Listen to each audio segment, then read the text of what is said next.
الحمدللہ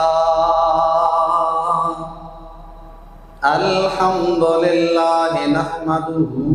ونستعینه ونستغفره ونؤمن به ونتوکل علیہ ونعوذ باللہ من شرور انفسنا ومن سیئات اعمالنا من يهده الله فلا مضل له ومن يضلله فلا هادي له ونشهد أن سيدنا وسندنا وشفيعنا وملجأنا ومأوانا ومولانا محمدا عبده ورسوله أما بعد فأعوذ بالله السميع العليم من الشيطان الرجيم بسم الله الرحمن الرحيم وإنك لعلى خلق عظيم آمنت بالله صدق الله مولانا العظيم إن الله وملائكته يصلون على النبي يا أيها الذين آمنوا صلوا عليه وسلموا تسليما اللهم صل على سيدنا ومولانا محمد وعلى آل سيدنا ومولانا محمد وبارك وسلم وصل عليه الصلاة والسلام عليك يا سيدي يا رسول الله وعلى آلك وأصحابك يا سيدي يا حبيب الله الصلاة والسلام عليك يا سيدي يا نبي الله وعلى آلك وأصحابك يا سيدي يا جد الحسن والحسين تمام ہم اس خالق کائنات اور مالک لم یزل کے لیے اور درود حضور سرور کائنات شفیع معصوم نور مجسم جناب محمد مصطفیٰ صلی اللہ علیہ وآلہ وسلم کی ذات بابرکات کے لیے۔ برادران اسلام، اللہ کریم کا شکر ہے کہ ایک مرتبہ پھر حالت ایمان میں اس مالک نے چند گھڑیاں اپنی بارگاہ میں اپنے گھر میں حاصل ہونے کا شرف عطا کیا ہے۔ ماہ میلاد النبی صلی اللہ علیہ وآلہ وسلم رواں ہے، تو اسی حوالے سے آج چند باتیں حضور نبی کریم صلی اللہ علیہ وآلہ وسلم کی جس میں اطہر کے کمال کے لحاظ سے آپ کے گوش گزار کروں گا۔ ویسے تو حضور کی ساری زندگی ہی معجزہ ہے، سرکار کی زندگی کا ہر ہر لمحہ، ہر بات، ہر فعل و عمل ہی بطور معجزہ ہے، لیکن جو حضور نبی رحمت صلی اللہ علیہ وآلہ وسلم کو اللہ کریم نے جسم عطا فرمایا تھا، اس جسم کی ہر چیز سے اللہ کریم کے محبوب علیہ السلام پر ایمان لانے والے صحابہ برکتیں حاصل کیا کرتے تھے۔ حضور ویسے تو ساری جہان میں، ساری کائنات میں سب سے اعلیٰ اور سب سے افضل ہیں، لیکن اگر جسم اطہر کے حساب سے دیکھا جائے تو بے شمار ایسی خوبیاں سرکار کی کہ جو گننے میں نہیں آتی ہیں۔ کمال ایسا ہے آپ کے جسم کا کہ حضور نبی رحمت صلی اللہ علیہ وآلہ وسلم کے جسم جیسا کائنات میں اللہ کریم نے کسی کا جسم نہیں بنایا۔ ایک ایک چیز کو اگر ذکر کرتے جائیں تو سب سے پہلے سرکار کریم علیہ السلام کے چہرہ انور کی بات آئے، خوبصورت سے خوبصورت کوئی بندہ ہو، کائنات میں حسین و جمیل ہو، بڑا ہی خوبصورت ہو، جس کا یار ہوتا ہے اسے خوبصورت لگتا ہے، دوسرا بندہ اس میں 100 طرح کی خامیاں اور غلطیاں نکال دیتا ہے، جس کا محبوب ہوتا ہے اسے خوبصورت لگتا ہے، دوسرا آنے والا اس میں طرح طرح کی خامیاں اور کمیاں بیشیاں نکالتا ہے۔ لیکن سرکار کا چہرہ وہ چہرہ تھا جسے غیر بھی دیکھتا تھا تو حضور کی ذات پر ایمان لے آتا تھا، صرف چہرہ انور دیکھنے کی وجہ سے حضور کی بارگاہ میں آنے والا مسلمان ہو جایا کرتا تھا۔ بڑا مشہور واقعہ حدیث مبارکہ ہے کہ مدینہ منورہ کے یہودیوں نے عبداللہ بن سلام جو سب سے بڑا ان کا عالم تھا تیار کیا اسے کہ جاؤ جا کے مناظرہ کرو اور جیت کے آنا۔ وہ بڑا ذہین اور فقیہ تھا، بڑی لمبی حدیث مبارکہ ہے، میں صرف اپنی بات ذکر کروں گا۔ اب عبداللہ بن سلام آیا نا طرح طرح کے سوال لے کر حضور کی بارگاہ میں۔ اب جیسے ہی آیا حضور کی بارگاہ میں بیٹھا، سرکار کا چہرہ انور دیکھا، سوال بھول گئے، حضور کی ذات پہ ایمان لے آیا۔ ہوا کیا تھا اسے؟ وہ جو سوال کرنے آیا تھا، وہ جو مناظرہ کرنے آیا تھا، آیا ہے نہ سوال کیا ہے نہ کسی کا جواب لیا ہے۔ ہوتا نا کہ وہ سوال کرتا، جواب سے سرکار مطمئن کرتے تو بات سمجھ آتی کہ جس کام کے لیے آیا تھا وہ کام پورا ہو گیا ہے، ایمان لے آیا۔ لیکن نہیں، وہ تھا غیر، تھا دشمن، آیا تھا مناظرہ کرنے کے لیے، لیکن جیسے ہی حضور کا خوبصورت چہرہ دیکھا تو زبان حال سے کہہ اٹھا کہ یہ چہرہ بھی کسی جھوٹے کا نہیں ہے، یہ چہرہ بھی سچے کا ہے، اور اس پہ بھیجنے والا خدا بھی ہمیشہ سچا ہے۔ تو حضور کا چہرہ انور دیکھ کر وہ مسلمان ہو گئے۔ ایک صحابی فرماتے ہیں کہ ایک دن ایسا ہوا، رأیت رسول اللہ صلی اللہ علیہ وسلم فی لیلۃ اضحیان، کہتے ہیں ایک رات چاند چمک رہا تھا، میں حضور علیہ الصلوۃ والسلام کو دیکھ رہا تھا، فجعلت انظر الی رسول اللہ صلی اللہ علیہ وسلم، اب ایک لمحے کے لیے میں حضور کے چہرے پہ دیکھتا تھا، وإلی القمر، اور ایک لمحے کے لیے میں چاند کو دیکھتا تھا، وعلیہ الحلۃ حمراء، سرکار نے اس وقت سرخ رنگ کی ایک چادر اوڑھی ہوئی تھی، فإذا هو عندي احسن من القمر، وہ صحابی فرماتے ہیں لوگوں میں ایک رات حضور کی بارگاہ میں آیا، چاند چمک رہا تھا، حضور بھی میرے سامنے تھے، ایک نظر سرکار کو دیکھتا ہوں، ایک نظر چاند کو دیکھتا ہوں، جب میں چاند کو دیکھتا ہوں، سرکار کو دیکھتا ہوں، تو دل ہی دل میں نے کہا فیصلہ تو کروں، دونوں میں سے خوبصورت کون ہے؟ فَإِذًا هُوَ أَحْسَنُ عِندِي مِنَ الْقَمَرِ، تو میرے دل نے گواہی دی کہ اے غلام رسول جس کی بارگاہ میں بیٹھا ہے، یہ چہرہ جو خوبصورت تیرے سامنے ہے یہ چودھویں کے چاند سے بھی زیادہ چمک رہا ہے، روشن ہے، منور اور معطر ہے۔ تو یہ سرکار کے چہرے کا اعجاز تھا کہ حضور کا چہرہ چمک رہا ہوتا تھا۔ حضرت براء بن عازب کہتے ہیں سأل رجل البراء، ایک بندہ آیا اور اس نے آ کر حضرت براء بن عازب سے سوال کیا، اکان وجہ رسول اللہ صلی اللہ علیہ وسلم مثل السیف، حضرت براء سے سوال کرنے والا سوال کرتا ہے، اے غلام رسول یہ تو بتاؤ کیا حضور علیہ الصلوۃ والسلام کا چہرہ جیسے تلوار نکالتے ہیں وہ چمکتی ہے اس طرح چمک رہا ہوتا تھا؟ اس صحابی نے کہا نہیں، لا ومثل القمر، اے سوال کرنے والے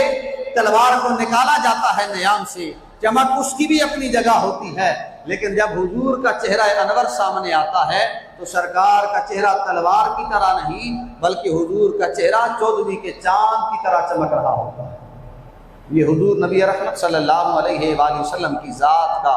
کمال ہے جو اللہ نے آپ میں رکھا ہے کہ کائنات میں حضور جیسا حسین چہرہ کسی کو رب نے عطا نہیں کیا ہے۔ اور حضرت حسان بن ثابت کے وہ مشہور اشعار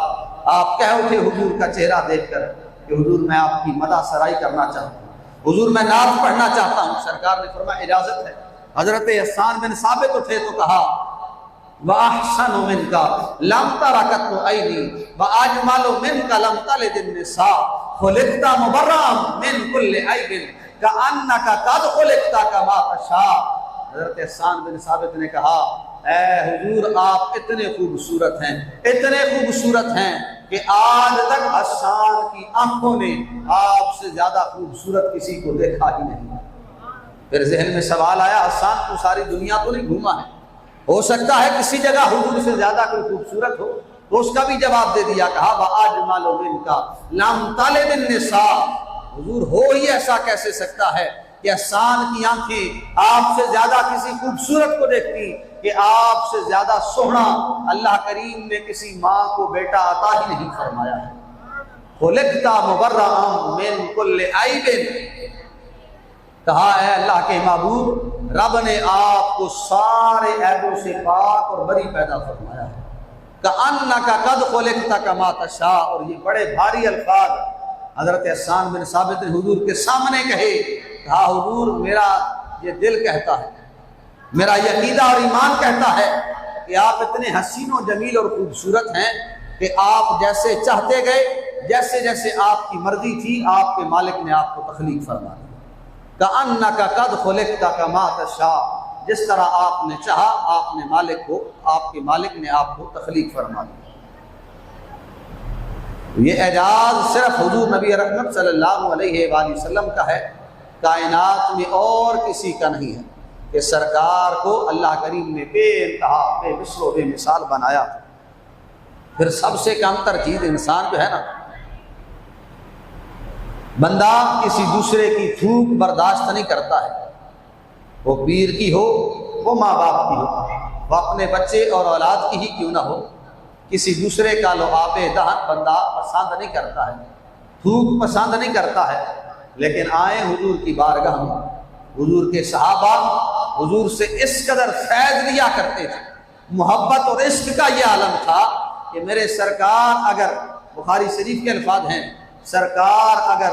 منہ میں کلی کے لیے پانی ڈالتے تھے نا، حضور پانی باہر پھینکتے تھے تو صحابہ زمین پہ نہیں گرنے دیتے تھے، آگے لپٹ پر اس پانی کو ہاتھوں پہ ملتے تھے، اور جس کو وہ پانی اور تھوک نہیں ملتی تھی، اگلے الفاظ بخاری کے ہیں، ان تنخم رسول اللہ صلی اللہ علیہ وسلم، اگر سرکار کو کھگار آ جاتا تھا حضور وہ کھگار بھی باہر پھینکتے تھے، صحابہ اسے زمین پر نہیں گرنے دیتے تھے، اپنے ہاتھوں میں اٹھاتے تھے، اپنے ہاتھوں میں مس کر کے ملاتے تھے، اور اس لعاب دہن کو، اس حضور کے کھنگار کو اپنے چہرے پہ مل لیا کرتے تھے۔ تو یہ کیا تھا؟ یہ برکت حاصل کیا کرتے تھے۔ سرکار کا لعاب دہن، حضور کی تھوک مبارک کوئی عام نہیں تھی، بلکہ اللہ کریم نے حضور کی تھوک کو یہ اعجاز عطا فرمایا تھا کہ ایک صحابی خیبر کے موقع پر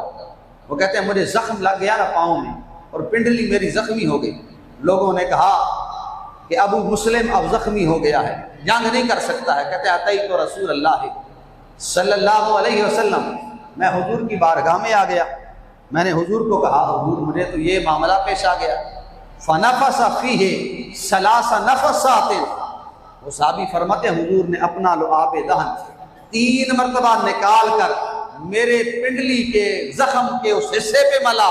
کہتے ہیں وہ دن گیا اور آج کا دن ہے، آج تک اس زخم سے اللہ کے حکم سے مجھے کبھی تکلیف نہیں ہوئی، اس وجہ سے کہ حضور نے اپنا لعاب دہن لگا دیا،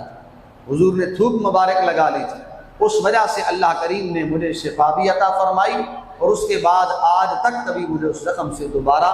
تکلیف نہیں پہنچی ہے۔ تو سنوں نے سائڈ سے باہر ہوگا بکر بکرے نام بواز ہیں اٹھ۔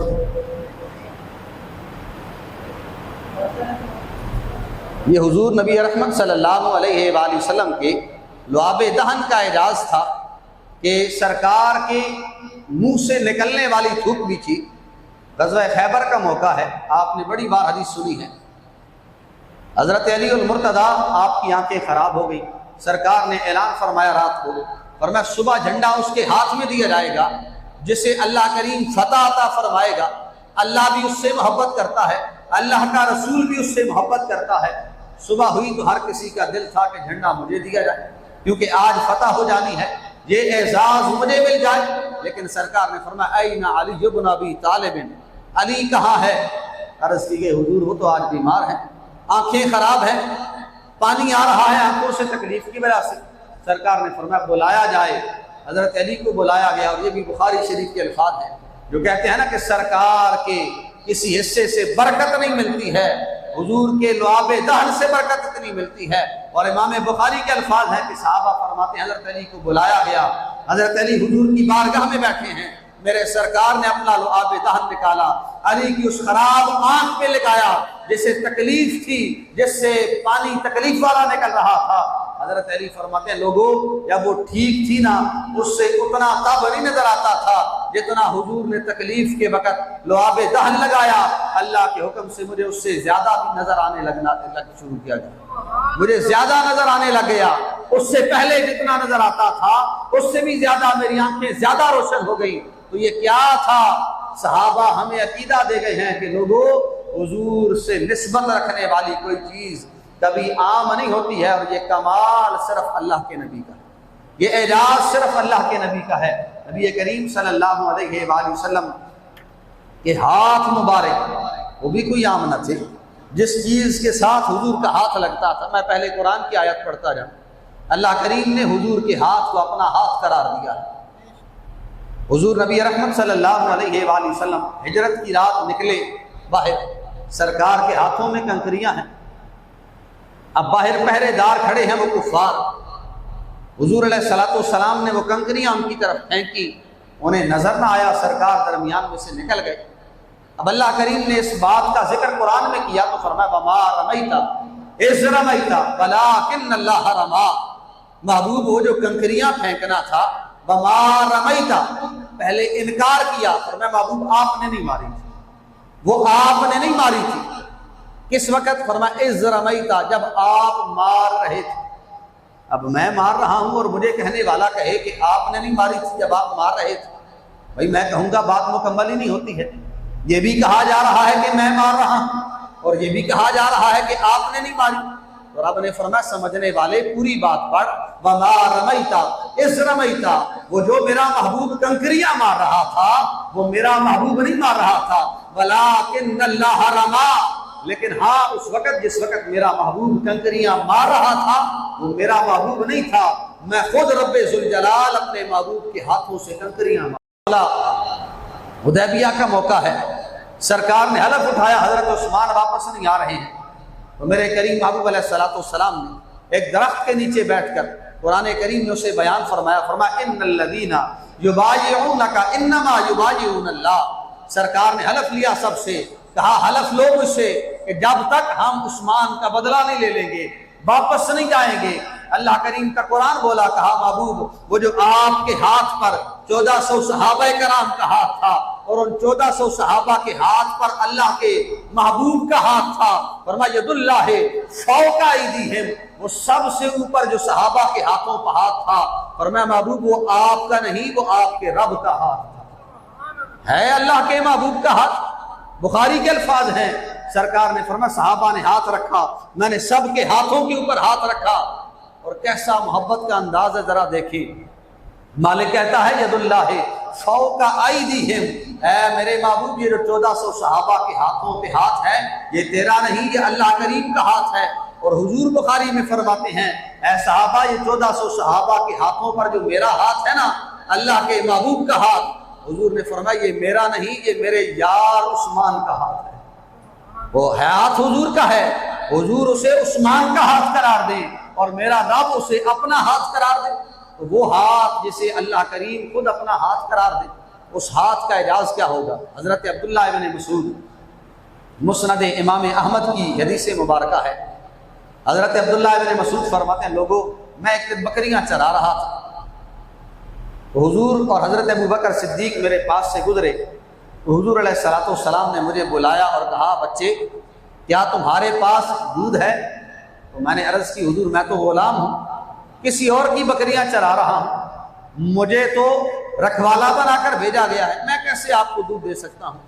تو حضور نے فرمایا ان بکریوں میں سے کوئی ایک بکری بھی ایسی ہے جسے آج تک کسی نر نے نہ چوہا ہو، سوال ہی پیدا نہیں ہوتا ہے جس بکری کو نر نے نہ چوہا ہو اس سے دودھ نکل آئے۔ حضور نے کہا ہے کوئی ایسی بکری؟ اب وہ بکری حضور کی بارگاہ میں آئی، ما اتیتہ بشاۃ، وہ کہتے ہیں میں حضور کی بارگاہ میں وہ بکری لے کر آیا، سرکار کے وہ ہاتھ جنہیں اللہ کریم اپنا ہاتھ قرار دیتا ہے یہ کمال تھا ان ہاتھوں کا کہ وہ حضرت عبداللہ ابن مسعود کہتے ہیں لوگوں میرے سامنے حضور نے اس بکری کے تھنوں پہ ہاتھ رکھا، وہ بکری جسے میں جانتا اور پہچانتا تھا کہ آج تک کسی نر نے اسے چھوا نہیں ہے، وہ بکری ابھی تک اس نے بچہ نہیں جنا تھا، لیکن حضور نے ہاتھ رکھا، حضور کے ہاتھوں سے اس بکری نے دودھ دینا شروع کر دیا۔ میرے سرکار نے دودھ دوہا، نکالا، فسقا ابو بکر فشربا، حضور نے خود بھی پیا، حضرت ابو بکر کو بھی پلایا۔ کہتے ہیں میں حیران تھا یہ ہو کیا رہا ہے، یہ کیسا ماجرا ہے کہ آنے والا آیا ہے اور اس بکری کو ہاتھ لگایا ہے جس پہ کبھی دودھ کا نام و نشان نہیں ہے، اس کے ہاتھ سے دودھ نکلنے لگ پڑا ہے۔ کہتے ہیں میں سوچ رہا تھا کہ پتہ نہیں اب دودھ بند ہوگا یا نہیں، لیکن جیسے ہی حضور نے اپنی استطاعت اور قوت کے مطابق جتنا آپ کو ضرورت تھا آپ نے دودھ نکالا، ثم قال للدرع، حضور نے پھر ان تھنوں کو مخاطب کر کے کہا اے تھنوں سوکھ جاؤ، دودھ اندر واپس لے لو۔ کہتے ہیں میں حیران ہو گیا، وہ جو بھر گئے تھے دودھ سے، حضور کا حکم ہوا، اللہ کے حکم سے ان تھنوں نے اپنا دودھ واپس لے لیا، وہ تھن سوکھ گئے۔ تو یہ کیا تھا؟ حضور کے ہاتھ کا اعجاز تھا۔ اور حضور علیہ الصلوۃ والسلام کے ہاتھ کی برکت لینے کے لیے اگر آپ سنیں نا امام مسلم کی روایت، ہمیں کہا جاتا ہے نا ہم کسی سے برکت لیں، مثال کے طور پر میں کہیں جاتا ہوں نا، کسی کا بھی اپنا مرشد خانہ ہے، وہ مرشد خانے پہ جاتا ہے، وہاں سے کوئی چیز بطور تبرک لے آتا ہے، یا ٹکڑا اس کا وہ جو پیر صاحب کھا رہے تھے وہ لے آتا ہے، پھر ہمیں کہا جاتا ہے یہ کہاں سے لے کے آئے ہو، یہ کیسی محبت ہے، اس کا شریعت کے ساتھ واسطہ کوئی نہیں ہے۔ ہمیں طرح طرح کے تانے دیے جاتے ہیں، ہم کمزور ہیں، ہمیں اپنا عقیدہ پتہ نہیں ہوتا ہے، جس وجہ سے ہم پھر ان باتوں میں آ جاتے ہیں۔ امام مسلم کی صحیح حدیث مبارکہ ہے، حضرت امام مسلم فرماتے ہیں لوگوں فجر کی نماز ہوتی تھی، فجر کی نماز پڑھنے کے بعد سرکار جب مسجد نبوی سے باہر نکلتے تھے تو انصار صحابہ کی لائن لگی ہوتی تھی، اور وہ کیا لے کر آتے تھے؟ وہ اپنا اپنا برتن اور بھانڈا لے کے آ جاتے تھے جس میں پانی ہوا کرتا تھا، اور وہ یہ نہیں کہتے تھے کہ حضور ہمیں ایک ایک گھونٹ بھر کے جھوٹا کر دیں، یہ نہیں کہتے تھے، بلکہ امام مسلم نے فرمایا ہر کوئی اپنا برتن لائن میں لگا ہوا سرکار کے آگے کرتا تھا اور کہتا تھا حضور اس برتن میں ہاتھ ڈالتے ہیں، اس برتن کو جھوٹا کرتے جائیں، ہاتھ ڈالتے جائیں، اور تیرے میرے برتن میں ہمارا پیر ہاتھ ڈالتے ہم پانی نہیں پیئیں گے، میرا بیٹا مجھے پانی دے، ہاتھ ڈال کے دے تو میں کہوں گا بھائی پانی خراب ہو گیا ہے میں پیوں گا نہیں۔ لیکن صحابہ کی محبت پہ قربان جاؤ، حضور سے بے پناہ محبت کر کے ہمیں بتایا کہ لوگوں یہ ذات کوئی عام ذات نہیں، حضور سے کہتے تھے حضور ہمارے برتنوں میں ہاتھ ڈالتے جائیں، اور صحابہ یہ کیوں کرتے ہو، کیا کرتے ہو اس پانی کا؟ وہ کہتے ہیں ہم اسے گھر میں لے جاتے ہیں، ہمیں سارا دن جب بھی برکت حاصل کرنی ہوتی ہے ہم اس پانی کو استعمال کرتے ہیں جس میں سرکار نے اپنا ہاتھ ڈالا تھا، اللہ کریم اس پانی کے بدلے ہمیں برکتیں عطا فرمایا کرتا ہے۔ اور یہ کوئی عام بات نہ تھی، بلکہ حضور کا ایک جبہ تھا، حضرت اسماء بنت ابی بکر، حضرت ابو بکر کی بیٹی ہیں، وہ فرماتی ہیں لوگوں میں نے ایک جبہ سنبھال کے رکھا تھا، سرکار کا کپڑا ہے، قمیض ہے، بظاہر اگر آپ دیکھیں نا تو یہ میں نے پہنی ہے واسکٹ، اب آپ رکھ لیں، سال گزر جائے گا یہ میلی کچیلی ہو جائے گی، اب آپ اس کی طرف دیکھنا گوارا نہیں کریں گے، چہ جائے کہ آپ اسے پانی میں ڈبوئیں اور پھر پیتے رہیں۔ کسی مرشد یا پیر کا کپڑا لے آئیں، سال گزرنے کے بعد دیکھنے کے قابل نہیں، لیکن جائیں قربان حضور کے صحابہ کی محبت پر۔ حضرت اسماء بنت ابی بکر فرماتی ہیں، بخاری کے الفاظ ہیں، کوئی کمزور حدیث نہیں ہے، حضرت اسماء بنت ابی بکر کہتی ہذہ جبۃ رسول اللہ صلی اللہ علیہ وسلم نحن نغسلها ونستشفی للمرضى، کہتی ہیں لوگوں یہ حضور کا جبہ میرے پاس امانت کے طور پر پڑا ہے، جب بھی مدینہ میں کوئی بیمار ہوتا ہے آتا ہے میرے گھر میں برتن لے کے آتا ہے پانی کا، میں سرکار کا جبہ نکالتی ہوں، اس برتن پانی والے برتن میں ڈبو کے اسے پانی پلاتی ہوں، حضور کے اس جبے کے صدقے اللہ کریم بیمار کو شفا عطا فرما دیتا ہے۔ تو یہ کیا تھا؟ کیا آج بریلویوں کا، اہل سنت و جماعت کا ایسا ہی عقیدہ نہیں ہے جس پہ ہمیں تانے دیے جاتے ہیں؟ تو کیا یہ صحابہ کرام کا عقیدہ نہ تھا؟ تانے دینے والوں ذرا غور کرنا، یہ باتیں اگر چلے گی تو ہم تک نہیں، یہ حضور کے صحابہ تک پہنچے گی، اور حضور کے صحابہ ایسی انگلیوں سے برکت حاصل کیا کرتے تھے کہ حضور نبی رحمت صلی اللہ علیہ وآلہ وسلم کا یہ معجزہ بھی ہے غزوہ حدیبیہ کا موقع ہے، حضرت جابر اس حدیث مبارکہ کے راوی ہیں اور بخاری شریف کی حدیث مبارکہ ہے۔ حضرت جابر فرماتے ہیں لوگوں ہم واپس آ رہے ہیں غزوہ خیبر سے، اللہ کے محبوب کریم صلی اللہ علیہ وآلہ وسلم نے وضو فرمایا۔ اب ہم صحابہ پریشان ہیں، حضور نے پوچھا صحابہ کیوں پریشان ہو؟ عرض کی حضور ہمارے پاس پانی نہیں بچا ہے، نہ پینے کے لیے پانی ہے اور نہ ہی ہمارے پاس وضو کرنے کے لیے پانی ہے کہ ہم عبادت کر سکیں۔ تو میرے کریم محبوب علیہ السلام نے فرمایا لے آؤ کوئی برتن، ہے کسی میں پانی تھوڑا سا؟ حضور کی بارگاہ میں لایا گیا برتن، میرے کریم محبوب علیہ السلام نے اس برتن میں ہاتھ ڈالا۔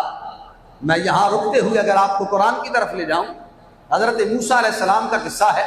اللہ کریم نے فرمایا ہم نے قوم موسیٰ کو بڑی نعمتیں عطا فرمائی، انہوں نے ہمیں کہا نا کہ ہم جنگ کرنے جا رہے ہیں تو مالک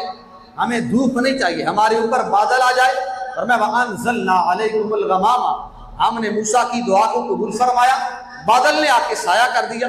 کھانا کھانے کا وقت آیا، انہوں نے کہا ہم دنیا کا کھانا نہیں کھائیں گے، ہم جنگ اللہ کے لیے کرنے جا رہے ہیں، ہم کھانا بھی جنت کا کھائیں گے۔ فرمایا وَأَنزَلْنَا عَلَيْكُمُ الْمَنَّ وَالسَّلْوَىٰ، ہم نے ان کے لیے جنت سے من و سلوہ نازل کر دیا۔ پانی پینے کی باری آئی، پانی نہیں ملا، انہوں نے کہا ہم تلاش بھی نہیں کریں گے، آپ دعا کریں، ہمیں پانی یہی چاہیے۔ 12 قبیلے ہیں، ہر کسی کا مطالبہ ہے ہمیں علیحدہ علیحدہ پانی چاہیے۔ مالک نے فرمایا وَإِذِ اسْتَسْقَىٰ مُوسَىٰ لِقَوْمِهِ، جب موسیٰ علیہ السلام کی قوم کو پیاس لگی، فَقُلْ نَضْرِبْ بِعَصَاكَ الْحَجَرَ، موسیٰ نے ہم سے دعا کی تو ہم نے کہا موسیٰ یہ جو آپ کے ہاتھ میں ڈنڈا ہے یہ ڈنڈا آپ مارے۔ فَقُلْ نَضْرِبْ بِعَصَاكَ الْحَجَرَ، جس پتھر پہ آپ نشان لگائیں گے، جس جگہ پہ آپ ڈنڈا ماریں گے، فَانْفَجَرَ، ہم اس جگہ سے پانی کا چشمہ نکال لیں گے۔ بڑی بات تھی، اللہ کریم نے فرمایا 12 جگہوں پر مِنْ حُسْنَكَ عَشْرَةَ عَيْنًا، 12 جگہوں پر حضرت موسیٰ نے نشان لگائے، اللہ کے حکم سے پتھر چیرا گیا، 12 چشمے پانی کے جاری ہو گئے۔ لیکن باری آئی اللہ کے محبوب کی، باری آئی حضور نبی رحمت صلی اللہ علیہ وآلہ وسلم کی۔ امام بخاری نے لکھا ہے، امام مسلم نے لکھا ہے، اور بخاری میں تقریباً 5-6 مرتبہ یہ حدیث مختلف طرق اور الفاظ سے ذکر کی گئی ہے۔ صحابہ میں کسی نے نہیں کہا کہ حضور نے توقف کیا، حضور نے سوچا، وحی آئی، ایسا کوئی معاملہ نہ تھا۔ دیتے حضور اللہ کی عطا سے تھے، لیکن رب نے اپنے محبوب کو اختیار عطا فرما دیا تھا۔ صحابہ آئے، عرض کی حضور پانی نہیں ہے، حضور نے فرمایا برتن لے آؤ کوئی جس میں تھوڑا پانی ہو۔ ایک برتن لایا گیا جس میں صرف سرکار کی انگلیاں ڈبو سکتی تھی، حضور نے انگلیاں ڈبوئی اس برتن میں، باہر نکالی۔ حضرت جابر روایت کرتے ہیں لوگوں اللہ کی عزت کی قسم ہے وہ جو پہلے پانی تھا ہی نہیں ہمارے پاس، اب سرکار نے انگلیاں نکالی، حضور کی 5 انگلیوں سے پانی کے چشمے جاری ہو چکے تھے۔ اور یہ کیا تھا؟ یہ برکت تھی حضور علیہ السلام سے جو صحابہ حاصل کر سکتے تھے۔ میں یہاں رک کے کہوں اگر حضرت موسیٰ علیہ السلام ڈنڈا مارے زمین سے پانی نکل سکتا ہے، اگر حضرت عیسیٰ علیہ السلام ایڑی رگڑے تو آج اتنا عرصہ گزر گیا ہے، آب زمزم نکل سکتا ہے اور کبھی ختم نہیں ہوتا ہے، تو کیا سرکار پاؤں مار کے پانی نہیں نکال سکتے تھے؟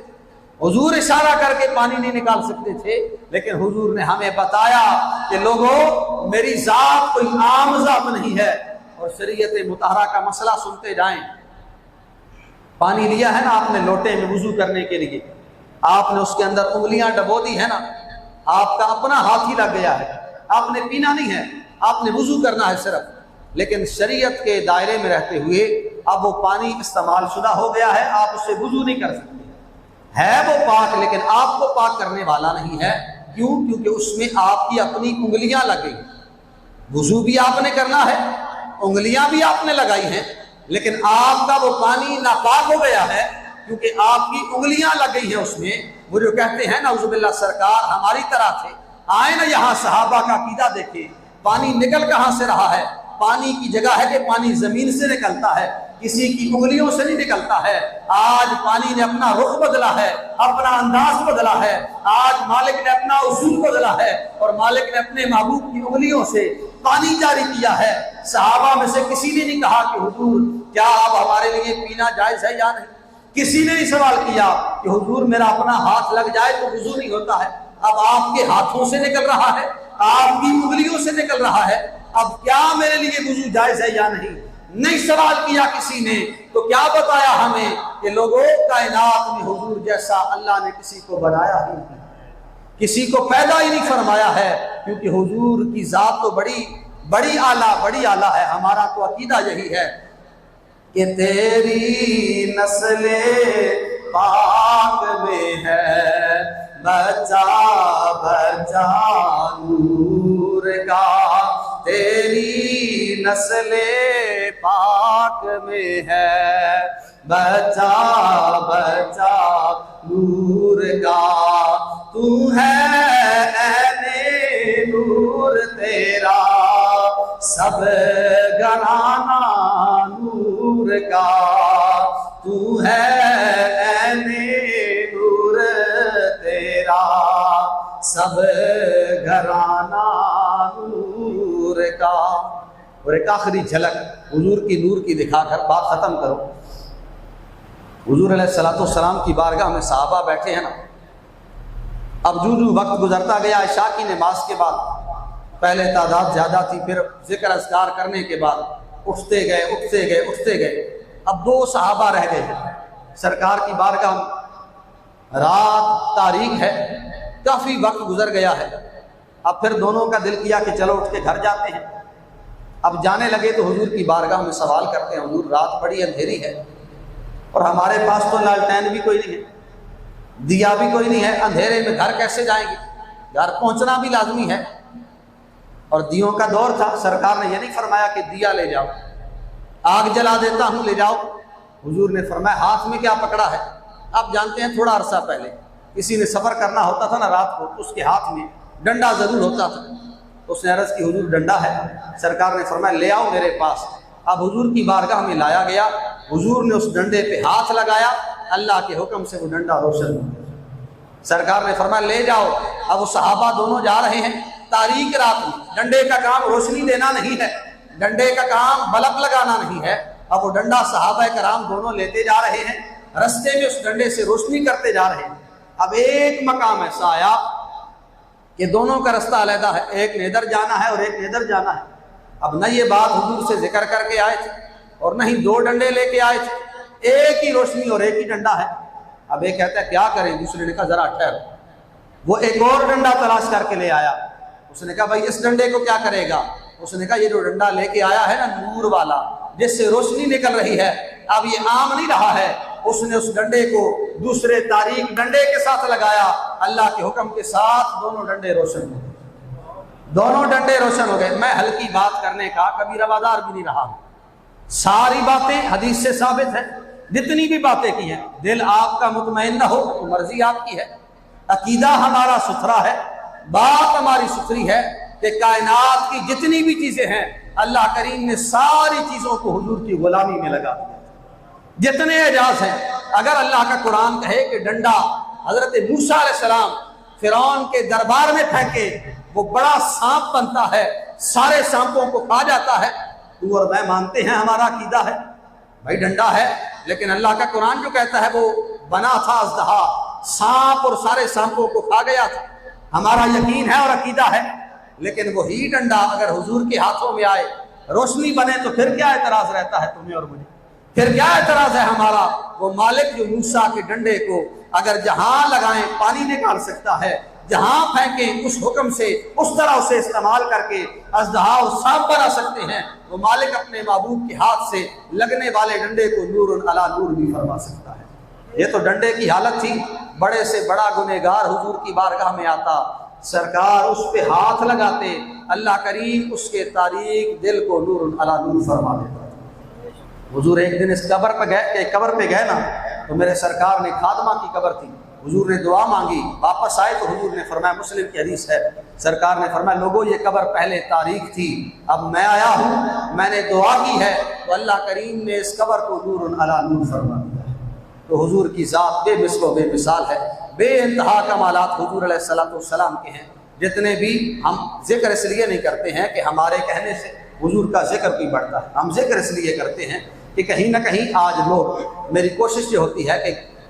دور ایسا ہے، سوشل میڈیا کا دور ہے، اس لحاظ سے گفتگو کی جائے تاکہ کہیں نہ کہیں آپ کے دل میں کوئی کمی بیشی رہتی ہے کہ لوگ ہمیں کہتے ہیں دیکھو قرآن یہ کہتا ہے اور تمہارا عقیدہ کھوکھلا ہے۔ ہمارا کوئی عقیدہ کھوکھلا نہیں ہے، ہم ہر بات جس طرح بھی سرکار سے محبت کرتے ہیں، جس طرح بھی محبت کا انداز ہے، ہمارا وہی انداز ہے جو حضور کے صحابہ کا تھا۔ ہم با ادب ہیں،